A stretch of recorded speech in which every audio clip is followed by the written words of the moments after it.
Já vás vítám u dalšího pokračování, tentokrát je to textil. Jdeme si to ukázat. Poprvé jsem tam zkusila objednat trenýrky panské a ukážeme si, jak to vypadá. Materiál už jsem koukala, vypadá docela slušně. Je to velikost 2X. Jedny jsou takové proužkované, volnější, takové, materiál takový lehoučký, neměl by se tam člověk v tom potit.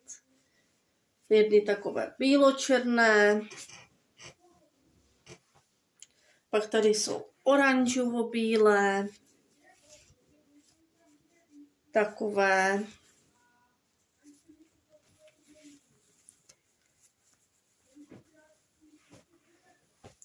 Dále tady mám zeleno-bílé,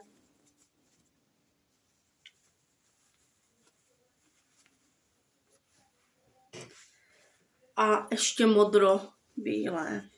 Je to velikost 2X. A jak vidíte, dá se to i roztáhnout. Já si myslím, že to tátovi bude. Mám to pro tátu. Takže já to dám zpátky. Omlouvám se, že to dávám zpátky, ale ne, že bych natahovala video nebo tak. Tady ty už nebudu dávat zpátky. Pak tu mám svetry. Takovej karmínový svetřík. Vy už jste u mě viděli v jiné barvě ten svetřík, ten samej. Tento je dost podobný. A ten svetřík má výstřih, vypadá takhle. A mělo by to být, myslím, XL-ko. Je to pro mamku. Taková cihlová, až karmínová, ne, spíš cihlová barva. Svetřík nevypadá zle. Takový zvláštní materiál má. Svetřík trošku pruží, lehce, ale ne moc. Já věřím, že to té mámě prostě bude. Jo, vzadu se mně zdá být teda kratší než vepředu. Takhle zezadu to vypadá. Je to samozřejmě s pávem, ty rukávy to má takové. A nevypadá zle, akorát si myslím, že mohl být materiál trošku lepší, takový teplejší mohl být. Jako neříkám, že to úplně zlé, ale mohl být teplejší, no. Mohli by trošku zapracovat nad těma materiálama. Tak. A další, mám tady ještě halenku. To samé taky pro mámu. Myslím velikost XL. Zvlášť to má takovou brož. Vidím, že tu je nějaká brož.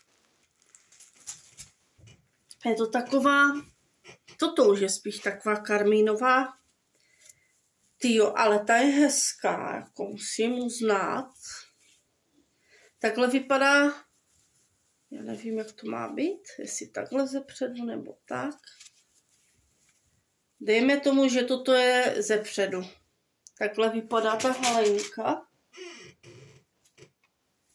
Materiál je takový zvláštní a tenký. Jo, rukávy takové. A je taková vzorovaná. Ale nevypadá vůbec zle. Otázka, jak bude vypadat na těle.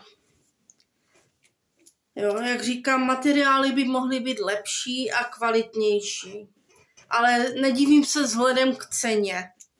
Jo, ale i tak by tam mohli trošku dát nějaké přírodnější materiály než syntetiku.